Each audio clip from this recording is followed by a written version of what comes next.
Barang siapa mendengarkan kamu, ia mendengarkan aku, dan barang siapa menolak kamu, ia menolak aku, dan barang siapa menolak aku, ia menolak dia yang mengutus aku. Lukas bab 10 ayat 16. Bapak, Ibu, dan saudara-saudari yang terkasih, selamat pagi, selamat sore, selamat siang, tergantung kapan Anda mendengarkan ini. Tetapi saya harap kabar Anda semua baik-baik saja. Nah, secara sekilas kalau kita dengarkan Injil pada hari ini, itu diawali dengan kata celakalah gitu ya. Celakalah engkau Korazim, celakalah engkau Betsaida, celakalah engkau Kapernaum gitu. Tapi apakah memang Injil ya pada hari ini itu berisi kabar buruk gitu ya? Padahal Injil sendiri dari bahasa Yunaninya jelas sekali, euangelion, kabar baik gitu ya. Nah, maka mari kita memfokuskan kabar baik apa yang disampaikan Yesus di balik kata-kata ini, di balik kata-kata kecaman terhadap beberapa kota ini. Nah, kalau dalam Injil Lukas itu perikop ini itu digabungkan atau masuk dalam perikop lain, yaitu di sebelumnya, perikop sebelumnya itu adalah tentang perutusan ke-70 murid. Lalu perikop setelah ini itu adalah perikop tentang kembalinya 70 murid itu. Jadi setelah diutus kembalinya. Nah, perikop yang kita dengarkan pada Injil hari ini itu tengah-tengahnya. Kenapa kok di tengah-tengah perutusan dan di antara para murid ini mau kembali kok malah Yesus itu mengecam gitu ya. Nah, ternyata kalau di dalam Injil Lukas, Betsaida ini dibandingkan dengan Tirus dan Sidon gitu ya. Celakalah engkau Betsaida, karena jika di Tirus dan Sidon gitu ya, ada kata-kata itu dibandingkan dengan Tirus dan Sidon. Nah, Tirus dan Sidon ini sebenarnya adalah contoh klasik dari Perjanjian Lama itu soal kekafiran gitu ya.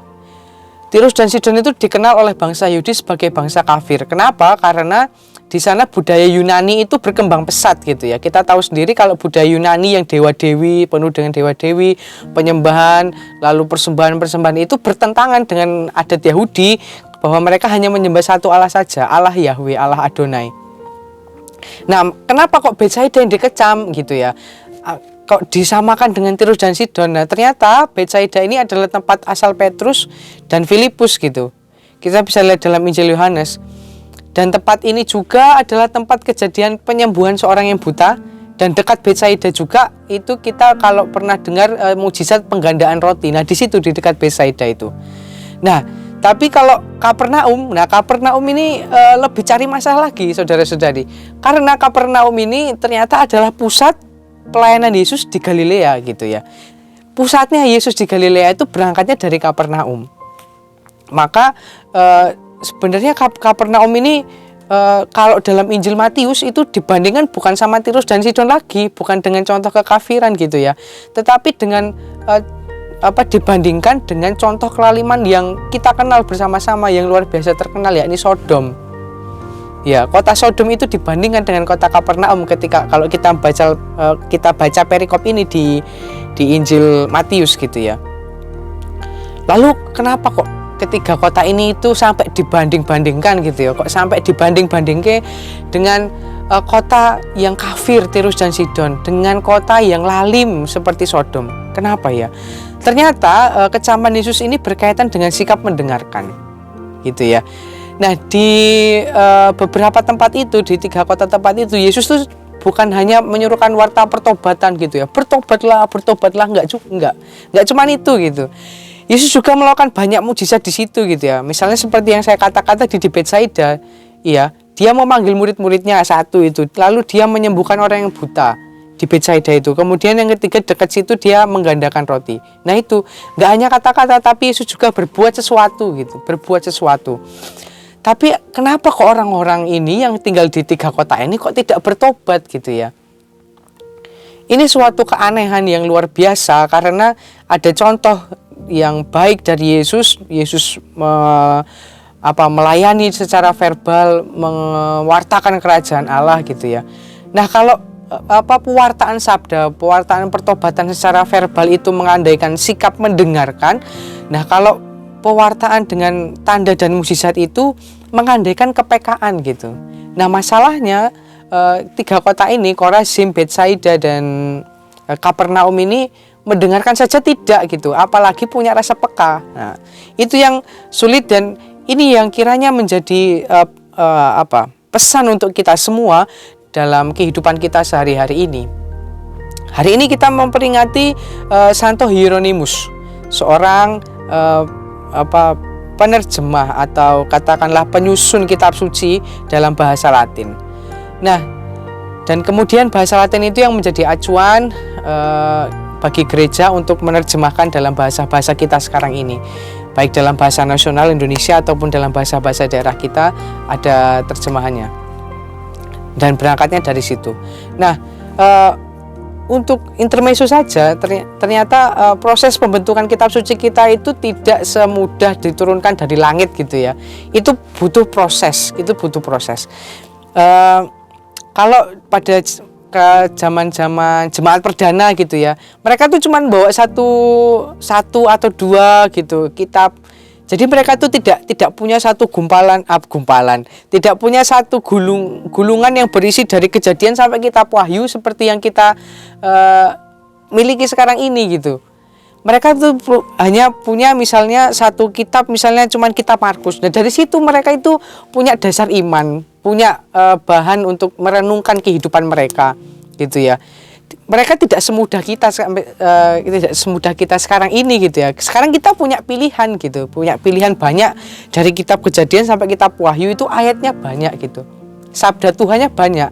Bahkan kalau sekarang kita di website gitu ya, di website banyak sekali gitu ya. Misalnya Anda sedang sedih, tinggal cari saja 100 ayat kitab suci ketika lagi sedih gitu, atau 100 ayat kitab suci ketika sedang bahagia gitu. Banyak. Bahkan kalau saudara-saudari itu tidak lagi bingung gitu ya, nggak tahu ini lagi merasakan apa ya, ada juga 100 ayat kitab suci ketika sedang bingung mau merasakan apa gitu ya, ada juga gitu. Kita semakin dimudahkan untuk mengakses sabda Tuhan. Dengan kata lain demikian, dengan berbagai konteks yang kita terima sekarang ini, kita semakin dimudahkan untuk mengakses sabda Tuhan itu. Bahkan kalau misalnya saudara-saudari ke gereja itu, dan dari kecil itu sudah diajarkan untuk mendengarkan khotbah Romo gitu ya.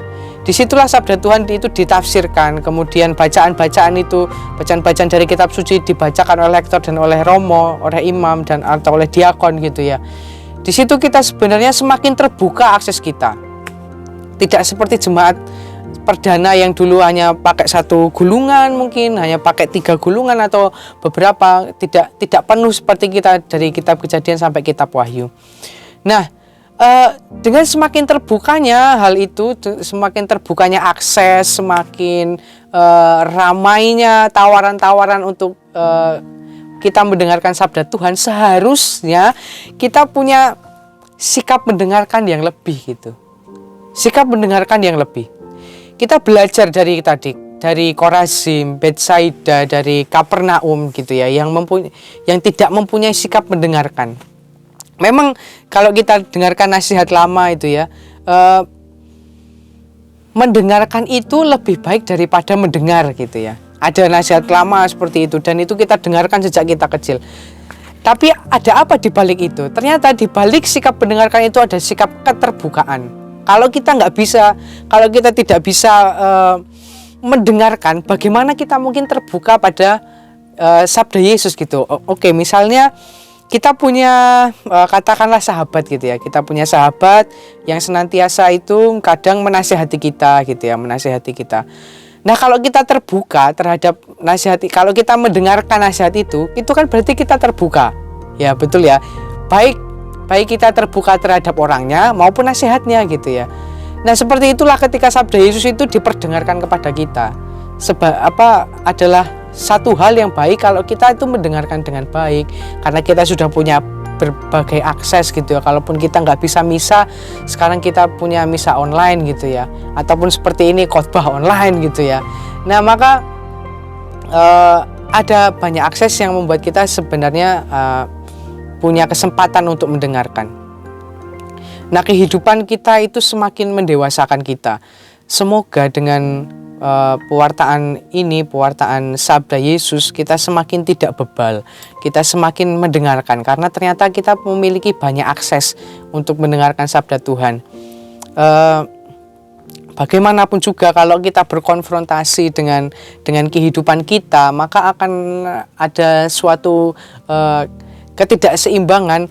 Ini bagaimana ini? Lagi sibuk-sibuknya tapi kok harus mendengarkan sabda Tuhan. Nah, itu konsep yang kadang kita keliru. Harus. Nah, itu kita butuh mendengarkan sabda Tuhan, bukan harus mendengarkan sabda Tuhan. Maka belajar dari Korazim, Betsaida, Kapernaum yang dikecam oleh Yesus. Maka marilah kita menjadi murid-muridnya yang baik, yang senantiasa mendengarkan sabdanya. Apakah sabda itu hanya lewat sabda Tuhan, lewat ayat-ayat kitab suci saja gitu ya? Sabda Tuhan itu apakah hanya lewat ayat kitab suci saja? Tidak gitu ya. Sabda Tuhan itu ada di setiap perbuatan kita, ada di setiap tutur kata dari orang-orang di sekitar kita yang baik, yang positif, yang memotivasi. Di sana sabda Tuhan bekerja dengan bentuk yang lain. Maka mari kita selain mendengarkan juga peka terhadap keberadaan sabda Tuhan yang hadir dalam bentuk-bentuk yang lain. Semoga kita semua dipantaskan, kemudian diberkati oleh Roh Kudus senantiasa untuk mendengarkan sabda Tuhan. Semoga dengan berakhirnya bulan Kitab Suci Nasional ini dan diakhiri dengan peringatan Santo Hieronymus ini, kita semakin tekun untuk mendengarkan sabda Tuhan. Kita semakin memiliki sikap mendengarkan, karena sikap mendengarkan adalah jalan, adalah tanda bahwa kita terbuka terhadap Yesus.